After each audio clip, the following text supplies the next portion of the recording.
Well, good morning to everybody. Greetings and salutations to everybody out there in all the world of YouTube.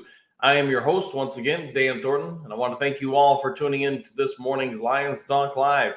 Hey, it's a crazy week to be a Lions fan. You've got good news, you got bad news, you got some news that's in between.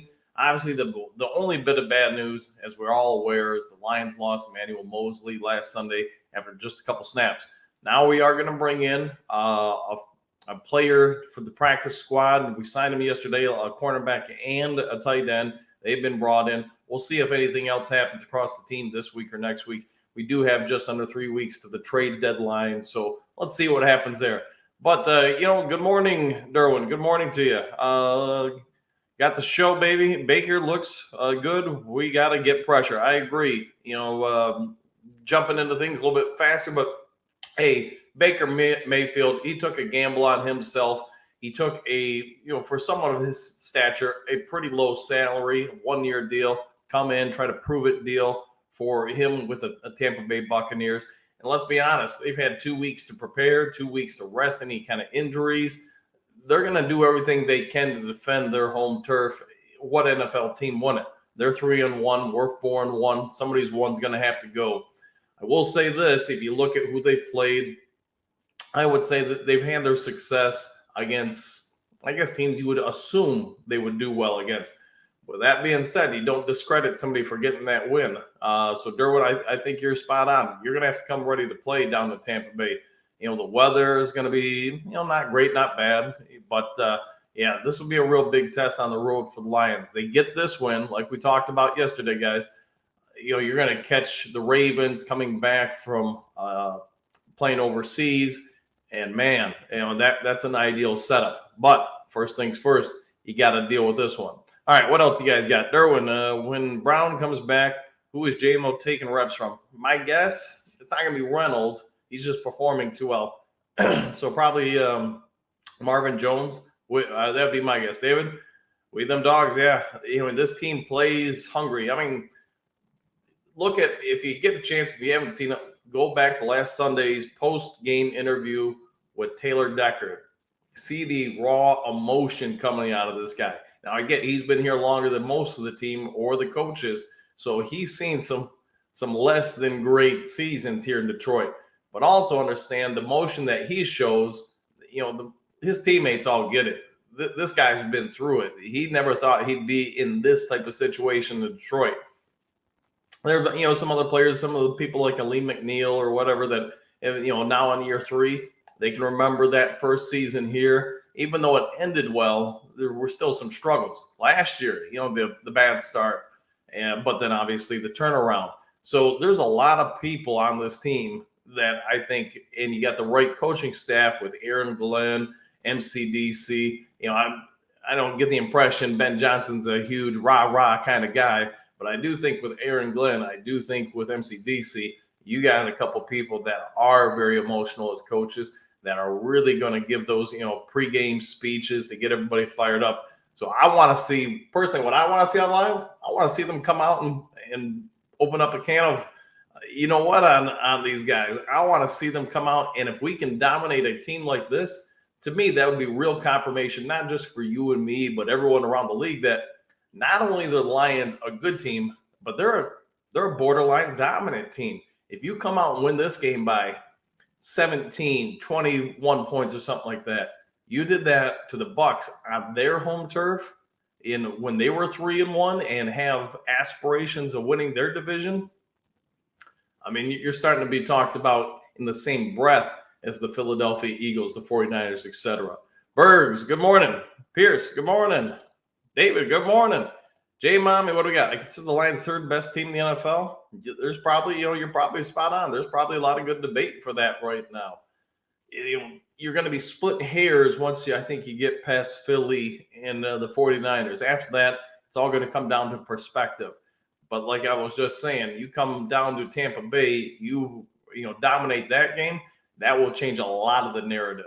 People will start saying, maybe the Lions are, like you say, a top 3, top 2 team or whatever. And that's kind of was the point of this morning show is, what's the path for the Lions to become the number 1 or 2 seed in the NFC? And sorry about that, guys. Got some notifications going off here. And I guess that's what we're going to debate today. All right, what do we got here? Morning, guys. Yep, Durham got that. All right. Oops.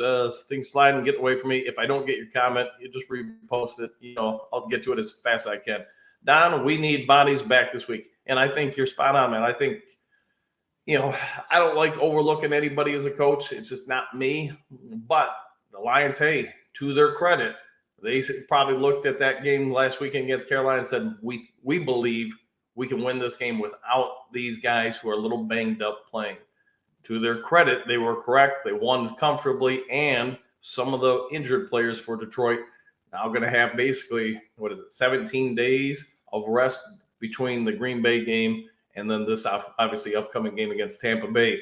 That's a big amount of rest in an NFL season. So I fully expect a lot of these injured players, like Branch, St. Brown, etc., to be back. I think Big V will be back. There'll be other guys too. Silver Surfer, what up, Coach? Can't see playing? I don't think we have a firm confirmation one way or the other, and we probably honestly won't until Friday or Saturday. At that point, somebody's not practiced all week or whatever, they're probably not getting in the game. Or if it is, it would be incredibly limited reps. So we'll see. But I would be anticipating him there among other Bucs players. But they do have some injuries. And if you guys watch Micro Mike yesterday, I posed this question to everybody watching. Could the Bucs, as crazy as thought this is, could they just say, yeah, we can't win this game. We're better served resting those guys for the Lions game, so we're more apt to win games later on the schedule. If the Lions can hold people out for the Carolina game because they believe they can win with it, it also is true in the world of coaching. I get the Bucs want to win this game, but if they feel like, man, this is going to be a tough road and some of these guys are kind of borderline ready to play, kind of injured still, you might hold them out with just the idea that we're going to sacrifice this one game to be in a better position to win the next 2 or 3. And I can't tell you all their schedule after us, so I haven't analyzed it like that. I'm, not reporting on the Bucs.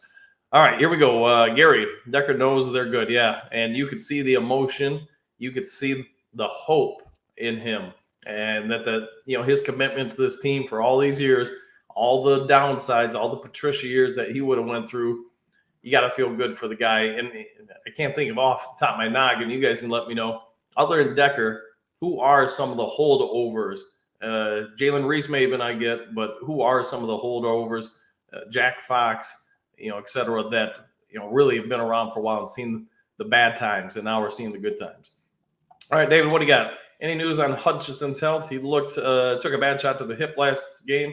He did, but the fact that he played after sitting out, I think basically a series, he played the rest of the game and, got a sack after that. Had some good pressures. My guess is he probably got a lot of treatment on him this week and will continue to this week. A lot of deep tissue massages to try to loosen it up. But I'm anticipating he'll be a go. It's probably just going to be sore for this week, maybe next. All right, Gary, what do you got? It's amazing that fans and players and coaches want what we have going on in Detroit. Yeah. And think about this. Anybody in the workforce, I can't speak for you guys. I'm, 51 next month. I can tell you, I've had some jobs at places where I dreaded going into and working. I've had other ones I didn't consider it a job because I woke up going, that's a great environment. That's what you have here in Detroit, it seems. Everybody wants to be here because they like the type of coaching staff, the type of front office that Detroit has now established. And because of that, you keep winning and contain that chemistry throughout the entire organization, you're going to see more and more premium players, and let alone borderline players, want to come here. Lions fans, forever have seen players want to come here and sign, maybe get their final contracts of their career, get that last bit of payday, and just kind of ride off in the sunset. That's probably not going to be the case anymore as long as things continue on their current trajectory. You're going to see more and more bigger names want to come here. And, Gary, I think you're 100% right. Things are changing for Detroit. Michael, we want to know how to stand up by the 49ers until the conference finals and don't play them this season. So I believe their chances of winning it all is not unheard of. That's something I think you're spot on with, Michael, because if I'm the Lions and I'm looking things over, I'm probably going to do everything I can to get that number 2 seed. I mean, maybe some sort of scenario plays out where we become the number 1 and they become the number 2. But, assuming, for the sake of discussion, let's assume this: 49ers number 1, Detroit number 2, Philly number 3. That means you wouldn't play 2 of the top 3, probable teams in the NFC. You'd only play one of them, and that would be in the NFC Championship. Assuming that there's no upsets, things of that sort. Excuse me. So I think if I'm Detroit, I've got to do everything I can to secure either the number 1 or number 2 seed, because that means not only do you get the bye, you get a home field game, but your pathway to that NFC title game is going to be a little bit easier. So let's see what shakes out. But if I'm Detroit, I'm all in on trying to make that happen. Bergs, I really don't fear Philly, and I don't think you should. They're not the team they were last year. At least, let's say this, not at this point in the season. It's still a long season ahead. I get they got new coordinators. At some point, if that's all that's holding them back is just familiarity with the offense, the defense, getting some of those plays built in from, in their mindset, going from short-term memory to long-term memory, where they can just simply process and perform at a faster pace without thought or thinking, then by the end of the season, they'll have corrected that. But if that's not it, if maybe there is the Super Bowl loss hangover, maybe they're just not as sound as they were a year ago, maybe some players are regressed, things like that, then I would say from what we're seeing currently with Philadelphia, yeah, you're 100% right. They're beatable. They're very beatable. But again, to my point, let the 49ers handle them as the 1 seed and keep Philly over there. Let's do everything we can to be the number 2 seed. You know what? I ain't got to worry about them. But we'll see what shakes out. A lot of season left. Janoris Jenkins is still out there. I feel he still has some tread left on the tires. Seems like a great fit. Anan, I didn't see the interview, but I did hear he was on, I think it was Woodward Sports yesterday. Correct me if I'm wrong on that. But here's what I'll say to him. I mean, he's a veteran. He's got some playmaker abilities, but man, what's left in that tank? And that's something I can't answer. I haven't seen the kid play in a while, and he hasn't been in the league in a bit. So I guess they'd have to bring him in, put him through some tryouts, and that coaching staff would really have to be able to look at him and say, hey, this guy's legit to come in and help us out. Maybe he does have something left. I haven't seen him perform in a minute. So we'll see which route they go. As of today, Bergs, San Fran is number 1, Lions 2, Philly. Yeah. And I'd say let's do everything we can to keep it that way. Now, if you look at our schedule, you look at 49ers, you look at Phillies, I like our setups to try to, run the gambit and push into that number 2 seed and maintain it. Derwin, is Evans healthy now? He's banged up. That I do know. But we're gonna find out about what come Saturday when the final injury reports come out. You're gonna understand. We all will what Tampa Bay is banking on with this particular game. Are they going to rest players and play for more probable wins after us? Or are they going all in saying, hey, we're going to prove ourselves? You see a bunch of these banged up guys playing Sunday. They're all in on trying to win against Detroit and maybe push for further seeds. If they hold most of those guys out, they're saying, hey, we're conceding the game to the Lions. We don't think we're a good matchup at this point with them. We're playing for the week after and the week after that. We believe we have a better opportunity to win those games. So let's see what happens. But yes, he is still banged up among other Bucks players. Jay Mommy, I haven't heard anything about Branch. Do you find out anything? He's still progressing. I know he's probable to play this week. Today's Wednesday, so we'll get the first official real injury reports / updates later today. But my anticipation is he's going to play. You saw him play through most of it in the second half against Green Bay. Yeah, the second time they tweaked it. The Lions were up fairly comfortably, so they took him out. But I'm going to guess, and keep in mind that's all it is right now, is a guess. But I'm betting that he'll play this week and then St. Brown and some other people. All right, Donnie Burr, what you got? This Janoris Jenkins stuff cracks me up because he was on Woodward Sports. Dude is cooked. That's quite possible. I didn't see the interview. I did hear about it from the Sarge, Tony Libretto. But hey, if he comes in, they work him out, and they feel he upgrades us, then take him.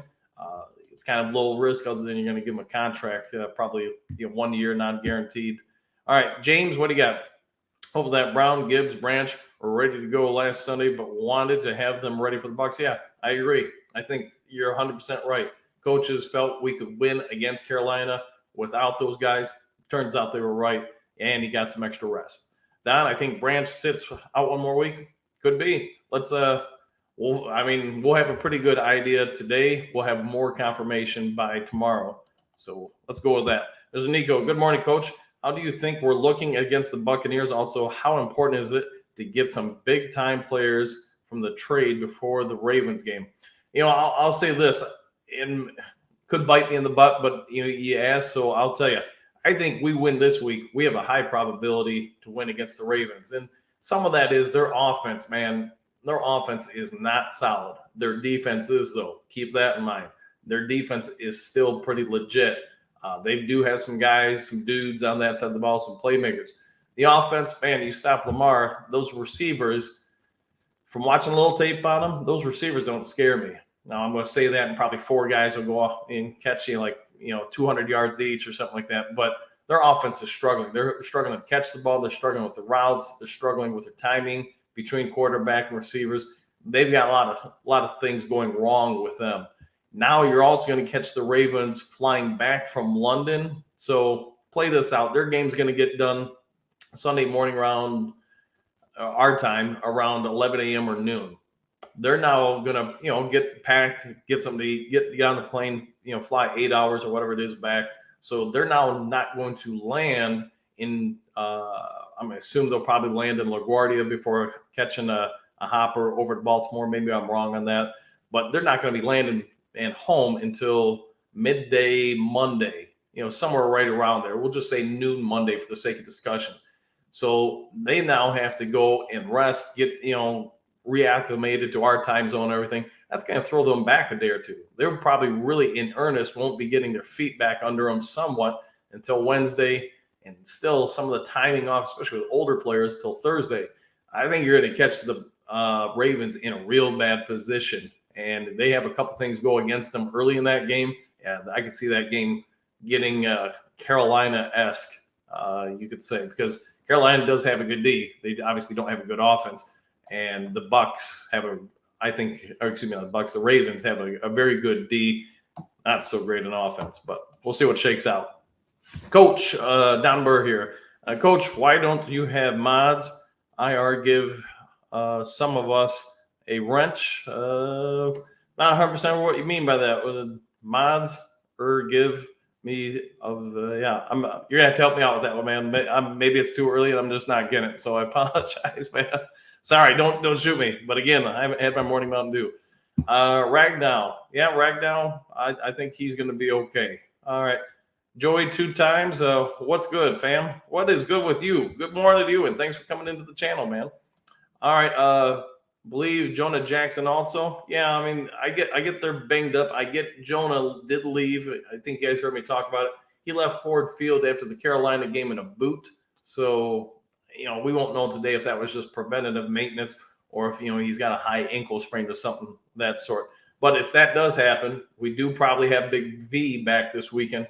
Big V, probably takes his normal spot at right guard, and then he would slide Glasgow over to the left guard. So you're going to have to make do with it if he's that banged up. Yep, Donnie Burr says, Joey, all right. Joey, Don Burr, all right. You guys clearly are having fun with that. All right. Coach, what's up with the alerts? Heard anything from the last 24, 32 hours? Nothing real new. There's nothing new in the group chatters with the different reporters I still chat with in different agencies or places. I want to reiterate this. When I come on the tune and tell you guys, hey, Lions talk to this team or that team, that doesn't mean there's going to be a trade. Part of being a GM is you're constantly making contacts with your brethren, other GMs in the league. You want to keep relationships going and firm, because if you don't talk to, I'm just going to make something up, the Washington Commanders general manager, if you haven't talked to him in months and all of a sudden now you want to make a trade with him, it's just a lot harder. So part of what most GMs go through, they do go through a bit of a training course on sales, on personality traits, on understanding how to form your words and complete sentences, on how to force responses.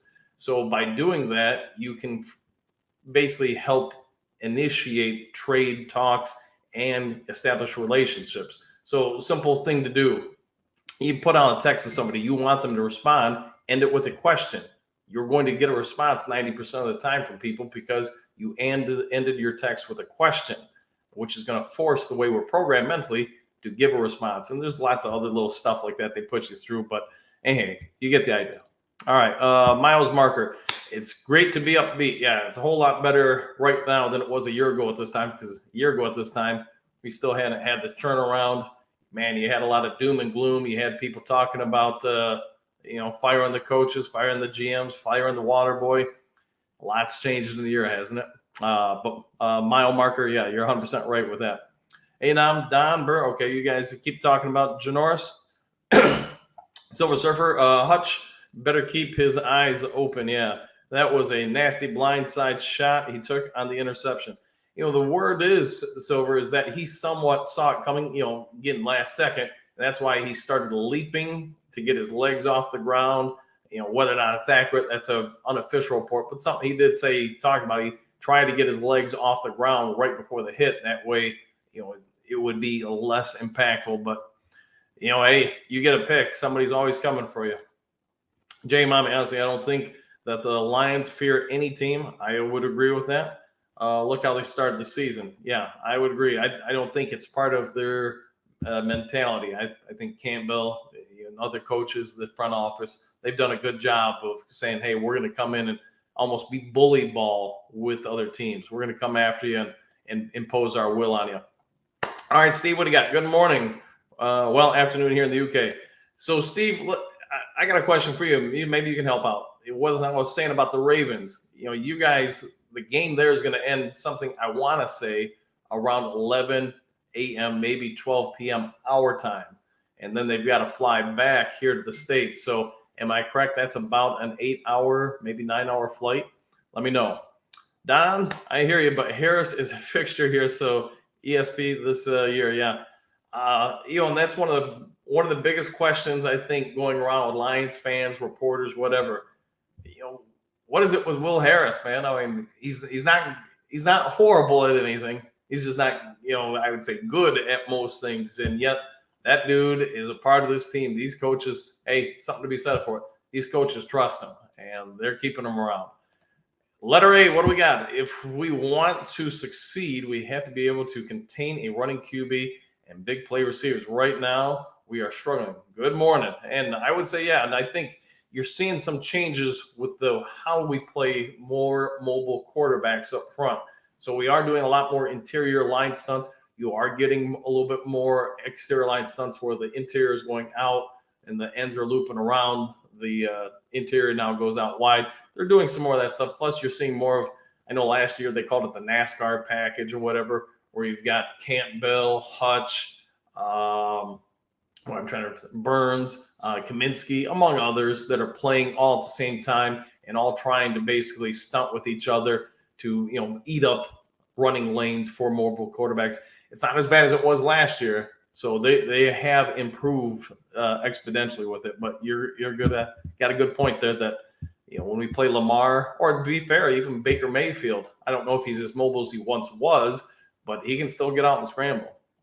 All right, Wilson, good morning to you. If Jenkins is still so good, then he should have been signed by somebody already. Probably some truth to that, but sort of like D-Hop or, other players, sometimes players get missed. We'll see if the Lions bring him in right now, other than a contract. And I'm going to go on a limb and guess it would be a non-guaranteed contract. You could bring him in at a pretty low cost and see what happens. Excuse me, guys. Jay Mommy, I saw the replay. Hutchinson saw him coming and got his leg off the ground. Yeah. He started getting off to try to brace and keep the knee and other ligaments from bending and buckling. So it probably saved him a little bit there, other than a stinger. Wilson, good morning from Hawaii. Wow, brother. Hey, I'm guessing you have a good time there. It's only 1:14 a.m. there. Man, I'm appreciative you stayed up all night just to see Lions Talk Live. You get the shout out of the day if you did that, man. All right.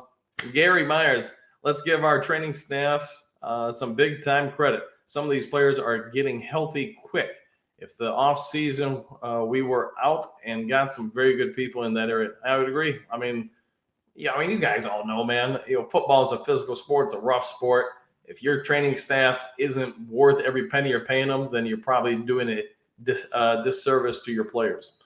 Joey 2 times. Harris playing okay, and the coaches love him. He's gonna start again. Yeah, if Branch is out, then yeah, he'll be back in. Would be my assumption. Richard, what do you got? Bucks play the Falcons after Detroit division game from them. Yeah, so I think you're spot on, man. They may be looking at this game and saying, "Hey, it's non-divisional. We'd have a long shot at winning it. Why not keep some of our guys out, let them get fully healthy and ready for the Falcons?" And don't hold me to this, man, but I want to say they have another division game after that. But again, don't hold me to it. Pierce, what you got? All right. Have you heard anything about Gibbs and Amon-Ra St. Brown? Also, have you heard some about Goff's contract? Is there anything good? Anything about Amon-Ra's? So here's what I can tell you. Gibbs, if it would have been a more meaningful game last week, him and St. Brown would have played. So their injuries aren't severe. But the Lions said, hey, we're going to hold them out, get them ready for this game. That being said, I think they'll both play this weekend. Branch, we'll know more, but I would be leaning towards him playing. But I would say Amon-Ra St. Brown, I would say, is like a 95% chance to play. Gibbs, 85. Branch, probably 65% to play. So somewhere around there. And don't worry about typos, man. I mean, there's a reason why I won worst spelling reporter in print media 3 times in a row. So let me tell you, greatest thing that ever happened to my reporting career back in the day at newspapers was spell check. And yeah, when I started, they didn't have that. Jenkins is 34. You're right. Yep. Joey 34. And Pierce, before I forgot, because I forgot the second part, Goff's contract. I think it's going to happen sometime this year. Could it happen over the bye week? Yes. But if it doesn't, I got to imagine most of the negotiating is done. They just may not actually make it official or signed until the end of the season. But if he keeps playing this rate, I don't see there's any chance they're letting him walk. He may only get the team may want to give him a 2-year deal. He's probably going to want a 3 or 4-year deal. That's the only real big hang up I could see coming out of this. We'll see, though. Silver Surfer, I wanted them to pick Jenkins in the NFL draft back when he was playing. Lions GM, heck, I wanted them to draft Randy Moss instead of Terry Fair. Yeah, you're showing some of your years there, man. And Chris Johnson over Chelios. Yeah, Terry Fair versus Randy Moss. Hey, man, that's been the Lions' track record, I think, as we all know, prior to this current regime. But it is what it is. When is the trade deadline? You're just under 3 weeks away, Gary. Just under. So, Joey 2 times. Amon-Ra is only on year 3 of a 4-year rookie contract. They have plenty of time to figure him. I agree, but he's going to get paid when that time comes. All right, I got a couple more minutes here, and then I got to go because I actually have an early morning work-wise today, so I got to get out and get some things done. All right, Joey, do you really want your number one guy? All right, I'll let you guys handle that one. I'm not. All right, J Mommy, all they have to do with the Ravens is pressure Lamar. Then it gets interesting. Yeah, and J Mommy, to your point, not to skip past the Bucks, but just to go to your point, you guys get bored this week or whatever. You want to do a little scouting ahead, watch some Ravens tapes. It's just, those receivers are dropping quite a few balls. I want to say they've already got 8 or 11 drops, official drops in the year. And that doesn't count ones where somebody's getting hit and drops because those don't get counted the same way. Maybe they get things turned around, but again, facing them on the week that we are, where they're coming back from overseas, I just think, man, I think they're, unfortunately for the Ravens, they're in a bad spot when it comes to that game. But hey, NFL wants teams playing overseas. You're going to have to go through that. All right, let's. All All right. Oh boy. I'm around isn't being vocal about it either. I'm assuming you mean his contract. Yeah, I'm not worried. He probably knows he's going to be a Lion for the foreseeable future. All right, Fletch Lives. I still love those movies, man, and those books. Good morning, everyone. Go Lions.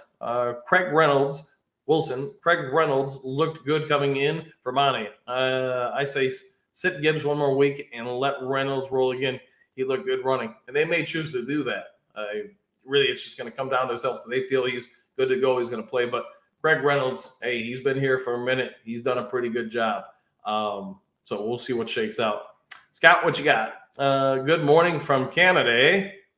So much hype around media with the Lions. Would be nervous, but MCDC has the boys locked in to one game at a time and nothing more. Love it. Yeah, and hey, man, I get everybody kind of took shots or jokes cracked up on him when he first got hired. A lot of national media was not impressed that we gave a, whatever it was, 6-year contract to a guy who's never been a head coach before. But I think the Lions also knew that we're realistically getting in the big name coaches at that point to run the team wasn't an opportunity. So give, Chris Spielman and, the Ford family and everybody else some credit. They saw something in MCDC, and they said, hey, that's what we want to have a part of our team. When he came in and interviewed with them, Spielman, the Fords, whoever else, Wood, all of them said, this is the guy we want to believe in because they saw the intangibles. They saw what he could become. Now, I've taken my shots at him, Aaron Glenn, and Ben Johnson over the past, year or so I've ran this channel, because anytime you hire inexperienced coaches, you got to treat them just like you would a player. You're going to have to be able to be okay with them making mistakes while they learn and get experience and evolve. Just like younger players, they get better over time. And I'll be very fair. I'm not always a fan of MCDC going for it on so many fourth downs. It's part of who he is. Now, last year, after the bad start, he tempered that down. He stopped doing it so much. That's also, and this is a number of factors, but the team did go on that run at the end of the year. I thought against the Seattle game, I thought he kind of reverted back, which, hey, it's going to happen. He went back to gambling a lot, put the defense in bad spots. And other than really, I guess, the Carolina game last week, he's kind of kept that at bay. So kudos to him and all the coaches. They are improving. And, yeah, Scott, good point. They did a good job with that. Did you see that Minnesota and the Chiefs both lost key members of their offense? Yeah. And I think it's telling that with Minnesota that, man, they lose this weekend, you might see some parts getting shipped off there just because they do have a team. They're trying to rebuild it, make it younger, J-Mommy, but they do have some older parts, and those older parts probably are not a part of their long-term plans. We'll see what happens, though. Wilson, hamstring injuries can linger. Let Reynolds play. Yep. It ain't up to me, man, but you're 100% right. Hamstring injuries, they can be a painful one because they're not hurting you all the time, but they do take a while to heal, and I think you're spot on with that. Michael said game 3, this Lions team is going to 15-2. People called me nuts saying no, 12-4. We'll see, man, but their schedule lines up pretty well, and I'm not going to predict the record here for you, but I'm going to say this. They've got a real good shot at being one of the top 2 seeds in the NFC. Injuries can change that. I get it. But right now, if you just look at paper and say, hey, we keep marginal health, I think we've got a pretty good shot from here going forward. We'll see, though. Barry, what you got? Good morning. Winning feels good. Yeah, let's keep that going for a while. So let's make that happen. Let's get a win Sunday and keep that good times rolling. Cloud, what do you got? Rest Gibbs this week. I don't see Gibbs being the reason we win Sunday anyways. Yeah, I would agree with that. Too many other weapons. Let Reynolds roll. They may just do that. Fletch, what do you got? Who would be prime trade players that the Lions could give up? Boy, who would we be willing to give up to trade for other players? I guess it would have to be depth players. And, man, I just don't see the Lions giving up anyone of any real consequence of people. The only real, I hate saying this too, the only real player I think that would have trade value that we could give up would probably be Hendon Hooker. because there are going to be some teams that are going to be looking for the future at that position. And that's, I guess, my question to you guys. If, put on your GM hats for a moment. If you're the Minnesota Vikings or whoever else at this point that is struggling at quarterback, would you be willing to give up the Lions players or draft picks to get Hendon Hooker? Because I'm going to guess right now that most people would probably say if that kid wasn't injured going into the NFL draft, he probably would have been a late first rounder, second round pick. So there's value there. And the fact is that he's now basically healed from that injury. You're going to stash him for the rest of this season, just let him, develop. Does he have trade value? And I would think that would be the one real player that we'd have that could bring some teams to the table to trade. Maybe I'm wrong, without us giving up, draft picks for players or whatever. But I think you get my point. Joey, 2 times. My priority would be Goff and Sewell first before we worried about Amon-Ra. I don't know. Maybe I'm wrong. I think they're all going to get paid. I don't see any of them leaving. But it all starts with quarterbacks because you guys all know you ain't got a quarterback, you ain't winning this league. So, all right, keep on going here. Cloud, thoughts on trading J-Mo for someone at the trade deadline?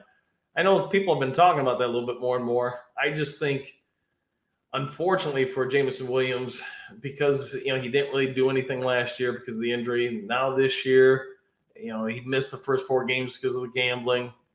He did have some good run blocking. Let's not discredit that last week, but he just hasn't done anything. So you'd be trading more for his potential or the, whatever you want to say, you got him, the hope for him. And I just think that means you're not going to probably get a whole lot for him, but maybe I'm wrong. Maybe somebody else, like Carolina, if you're Carolina right now and you're pretty hurting at receiver, would you be willing to give up a little bit more? Maybe Burns for Jameson Williams. But then again, if you're the Lions, you're now taking another healthy receiver off that board, and the deep threat you want to have is no more. So we'll see. Excuse me. Pierce, Joey, the only reason I say Amon-Ra and Sewell have 5th-year options, yeah. Okay, let's try Stephen Gilmore. And that's a good question right there. Are they going to give him a couple shots or, somebody else? The way the schedule sets up the next few weeks, if you're going to bring a younger player up and slowly get them reps and get them some experience, it might be the time to do it. So we'll see what happens. Fletch Woolhairs has something on someone. Yeah. Some of the people in the Lions Nation Unite, we joke about that quite a bit about that. All right, let's get a couple more, and then it's time for me to get the Mountain Dew and then get to work. Don, what do you got? Josh Pascal playing? Nothing official yet, but I know he's said to be nearly healthy enough to play. Does that mean this week, next week? I guess that's what we'll have to wait and see. All right, Pierce, what you got? Coach, good thing about what I do in TV, news reporting, spelling doesn't matter. Yeah, and I learned a long time ago, most of you guys know, reporter, editor and stuff. People would drop stuff on my desk and say, all right, they're ready to print for, the morning edition or afternoon edition. And man, I'd have to scan a lot of those things because I'm a whole lot better at spelling now than I was then. And let me tell you, I'm still not great. Joy, I hope so, Dan. I hope Pascal isn't Deshaun Hand 2.0. Yeah. And unfortunately for him, not against Pascal, but if he gets another injury this season, that's probably where a lot of the thoughts on him are going to go, is just he can't stay healthy. And there are some people like that. Some people you guys probably know in life that just never get sick. Some people get sick all the time. There's nothing you can do about it. Joey, same jersey number. Yep. All right. We got a couple more here. Hey, JD, good morning. Good morning, Dan. Go Lions. Back at you, brother. Dr. Detroit is in the house. J-Mo and a second for Burns all day for me. Yeah, the only thing with Burns is his contract expires after this season, so he's gonna get paid. You'd have to get him signed, or it'd have to be laid out for me to give up that. But who knows? I mean, but he would push this D. Make no mistake about it.